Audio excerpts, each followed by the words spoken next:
Ang lihim sa likod ng nakasarang pinto.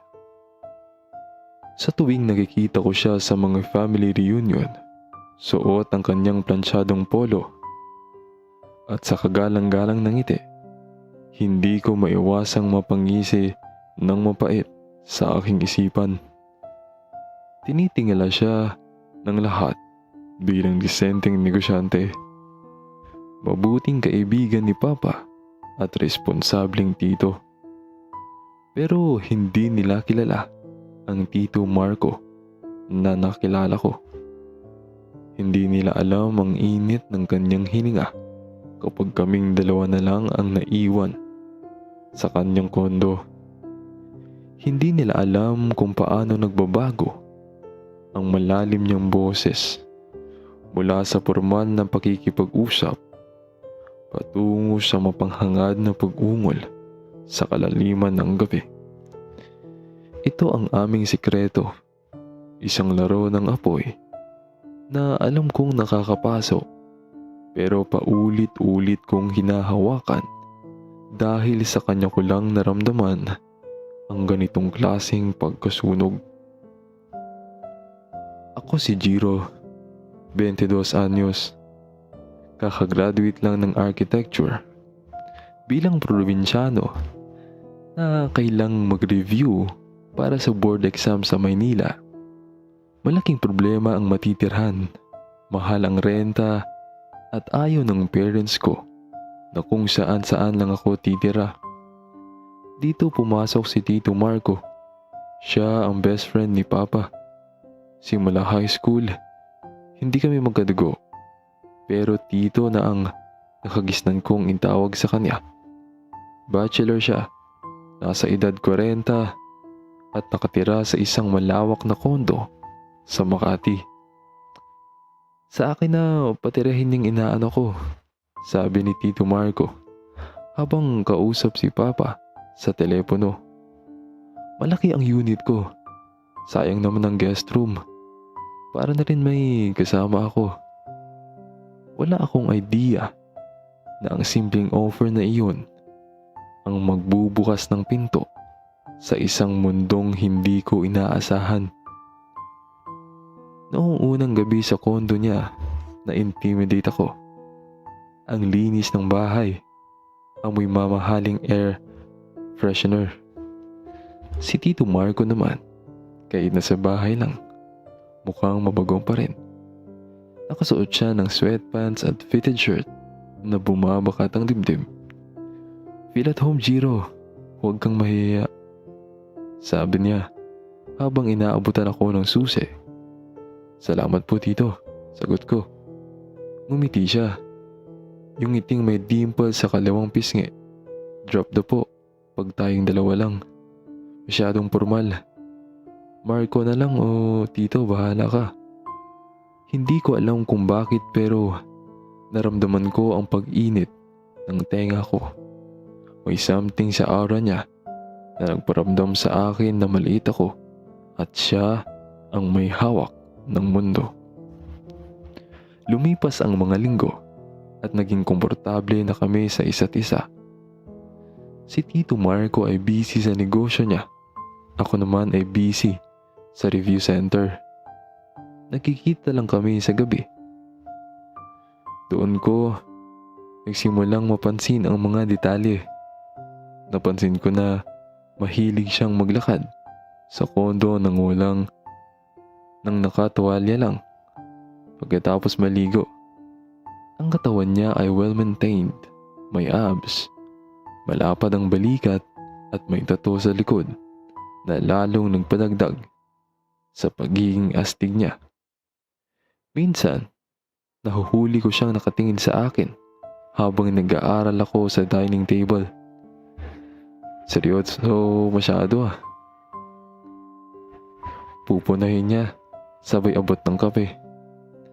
Kapag inabot ko ang tasa, sinasadya niyang idikit ang daliri niya sa kamay ko. Matagal, mainit. Relax ka lang, Jiro. Papasa ka, bulong niya. At ang boses niya ay parang humahaplos sa bato ko. May mga gabi na niyayaya niya akong manood ng movie sa sala. Uupo kami sa sofa. Sa simula, may space sa pagitan namin. Pero habang tumatagal ang pelikula, umuunti ang distansya. Ang braso niya nakapatong sa sandalan ng sofa sa likod ko. Ang tuhod niya dumidikit sa hita ko. Ang bango niya amoy sandalwood at musk. Nakakahilo. Inosente pa ako noon. Wala akong karelasyon. Pero ang nararamdaman ko para kay Tito Marco na hindi pangkamag-anak. Gusto ko siya at sa bawat titig niya parang sinasabi niyang gusto niya rin ako. Isang Biyernes, umuwi siyang may dalang alak. Celebration daw dahil nakuha niya ang isang malaking kliyente. Samahan mo naman ako, Jiro. Ayokong uminom ng mag-isa. Pakiusap niya. Kahit may pasok ako sa review center kinabukasan, pumayag ako. Nagsimula kami sa kwentuhan tungkol sa buhay niya, kung bakit hindi siya nag-aasawa. Hindi ko pa nahahanap yung taong makakaintindi sa akin, sabi niya, sabay lagok ng whiskey. Tumingin siya sa akin ng diretso. Mahirap kasi ang gusto ko. Bawal sa paningin ng iba. Kinabahan ako. Parang alam ko na ang tinutukoy niya.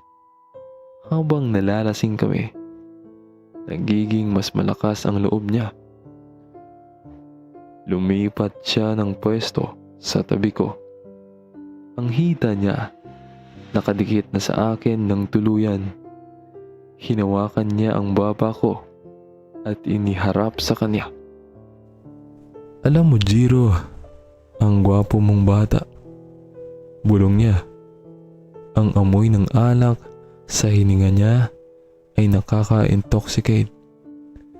Kamukhang kamukha mo ang tatay mo noong kabataan niya. Pero mas malakas ang dating mo. Hindi ako nakagalaw. Nakatitig lang ako sa mga mata niyang mapungay. Tito, shh, sabi niya. Wala mo ng tito ngayon. Dahan-dahan, inilapit niya ang mukha niya. Hinintay niyang umiwas ako. Pero hindi ako umiwas. Hinayaan ko siyang angkinin ang mga labi ko. Ang halik ni Tito Marco ay hindi tentative. Ito ay halik ng isang taong matagal nang nagtitimpi. Mapusok, madiin, lasang whiskey at pagnanasa. Noong gabing iyon sa sofa ng kanyang mamahaling kondo, nawala ang hiya ko. Ang kamay niyang malalaki ay gumapang sa katawan ko. Ipinaramdam sa akin kung ano ang pakiramdam ng hawakan ng isang tunay na lalaki. Doon nagsimula ang aming routine, ang tinatawag naming bembangan. Hindi ito basta sex lang. Para kay Tito Marco, isa itong ritual. Dadalhin niya ako sa kwarto niya. Ang kwartong bawal pasukin ng kahit sino, maging ng cleaning lady. Ang kasama niya ay malaki, malambot, kulay itim ang sheets. Doon ipinakita niya sa akin ang mundo ng pleasure na hindi ko akalaing nag-i-exist. Siya ang dominant. Siya ang nagtuturo. Relax lang, Jiro. Lagi niyang sinasabi habang hinahalikan ang leeg ko. pababa sa dibdib. Gustong gusto ko ang pakiramdam ng balbas niya sa balat ko. Magaspang pero nakakakiliti.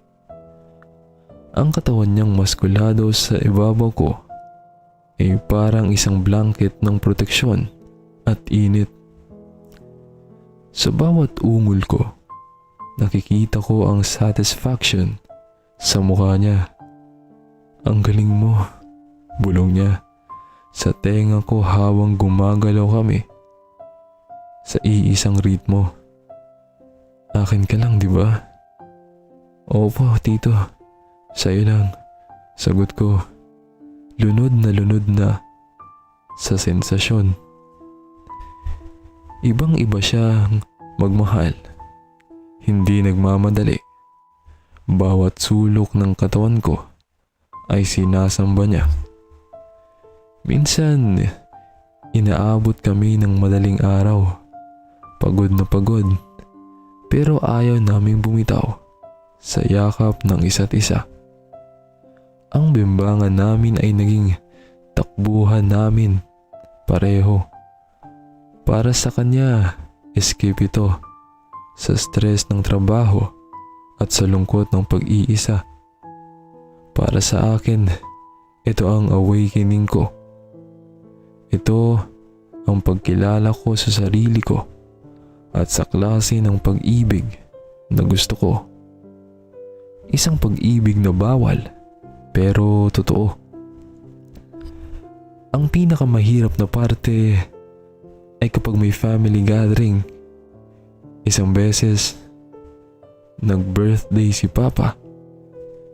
Pumunta si Tito Marco sa bahay namin sa probinsya kasama ako. Nakita ko kung paano siya makipag-usap kay Papa. Nagtatawanan sila, nag-iinuman. Tinapik pa ni Papa ang likod niya. Pare, salamat sa pag-aalaga dito sa anak ko ha. Sabi ni Papa. Ngumiti si Tito Marco. Wala yan pare. Mabait naman si Jiro. Walang sakit sa ulo. Tumingin siya sa akin. Isang mabilis na tingin lang. Pero naramdaman ko ang kuryente. Yung tingin na nagsasabing kung alam lang nila ang ginagawa natin sa kondo. Habang kumakain kami, pasimple niyang idinikit ang paa niya sa paa ko sa ilalim ng mesa. Muntik na akong mabilaukan. Kinabahan ako. Paano kung mahalata nila? Paano kung makita nila kung paano ko tingnan si Tito Marco? Pero si Tito kalmado lang. Sanay na sanay. Magtago. Master ng disguise. Nang gabing iyon, natulog kami sa bahay. Guest room siya. Kwarto ko ako. 3:00 ng madaling araw. Nakatanggap ako ng text. Gising ka pa? Pasok ka dito. Namimiss na kita. Ang lakas ng kabog ng dibdib ko habang tumatawid ako sa pasilyo ng bahay namin. Bawat creak ng sahig ay parang sirena ng pulis. Pagpasok ko sa kwarto niya, hinila niya agad ako at tinakpan ang bibig ko. Shhh! Baka magising sila. Bulong niya, sabay halik. Ang thrill ng panganib, ang takot na mahuli. Iyon ang lalong nagpaalab sa init namin noong gabing iyon. Ginawa namin ito sa ilalim ng bubong ng mga magulang ko habang tulog sila sa kabilang kwarto. Bawat pigil na ungol, bawat madiin na hawak ay may kasamang takot at sarap. Dumating ang punto na naging possessive na si Tito Marco. Minsan, nagpaalam ako na gagawa ng project kasama ang mga kaklase ko. May kasama kaming lalaki pag-uwi. Pag-uwi ko, nakaupo siya sa sala. Madilim ang muka. Umiinom. "Anong oras na, Jiro?" Tanong niya. Ang boses niya ay mababa. Nakakatakot. "Sorry tito. Natagalan kami sa design." Paliwanag ko. "Sino mga kasama mo?" "Yung lalaking naghatid sa'yo sa labas." "Sino yun?" "Kaklase ko lang yun." Tumayo siya at lumapit sa akin. Hinawakan niya ang braso ko ng mahigpit. "Ayokong may ibang umaaligid sa'yo, Jiro. Naiintindihan mo?" Nakita ko ang selos sa mata niya. Hindi ko alam kung matatakot ako o kikiligin. Opo tito. Wala naman pong iba." Hinalikan niya ako ng marahas. Parang minamarkahan niya ako. Parang sinasabi niyang pag-aari niya ako at walang pwedeng umagaw. Nang gabing iyon, ang bimbangan namin ay puno ng gigil. Ipinaramdam niya sa akin na siya lang ang may karapatang humawak sa akin ng ganun. Lumipas ang 6 na buwan. Tapos na ang review ko. Tapos na ang board exam. Kailangan ko nang umuwi sa probinsya. Ang huling gabi ko sa kondo ay ang pinakamalungkot. Tahimik kami habang nag-empake ako. Lumapit siya at niyakap ako mula sa likod. Isiniksik niya ang mukha niya sa leeg ko. "Mamimiss kita, Jiro." Bulong niya. Ramdam ko ang lungkot sa boses niya. "Mamimiss din kita, Tito Marco." Sagot ko. Pigil ang luha. "Babalik ka ba?" Tanong niya. Humarap ako sa kanya. Hinawakan ko ang mukha niya. Ang mukhang kinabisado ko na sa loob ng 6 na buwan. "Babalik ako kapag may trabaho na ako, kapag pwede na." May ibinigay siya sa akin, isang relo, mamahalin. Para maalala mo ako at para maalala mong may naghihintay sa'yo dito. Nagtali kami sa huling pagkakataon bago ako umalis. Walang pagmamadali, puno ng emosyon. Bawat galaw ay parang pamamaalam. Bawat halik ay "I love you" na hindi namin masabi ng malakas. Ngayon, engineer na ako. Nandito ako sa probinsya. Nagtatrabaho sa construction firm ni Papa. Madalas pa ring tumawag si Tito Marco. Kunwari nangangumusta kay Papa, pero alam kong boses ko ang gusto niyang marinig. Kapag nagkakausap kami sa telepono, bumabalik ang lahat ng alaala. "Kailan ka dadalo sa Maynila?" Tanong niya sa akin kagabi. Ang boses niya ay malambing. Mapang-akit pa rin. "Soon, Tito. Maghahanap lang ako ng rason." Sagot ko habang nakangiti. "Bilisan mo. Malamig ang kama ko." Biro niya. Pero alam kong seryoso siya. Hanggang ngayon, sikreto pa rin namin ang lahat. Walang nakakaalam. Sa paningin nila, siya ang mabait kong tito at ako ang magalang niyang inaanak. Pero sa puso ko at sa bawat gabing nangungulila ako sa init, alam kong higit pa doon ang turingan namin. Siya ang aking guro, ang aking first love, ang aking master. At sa oras na makabalik ako ng Maynila, alam kong bubukas ulit ang pinto ng kondo niya. At sa likod ng nakasarang pinto, na iyon, magpapatuloy ang aming kwento. Ang aming sikretong bimbangan na kaming dalawa lang ang nakakaalam.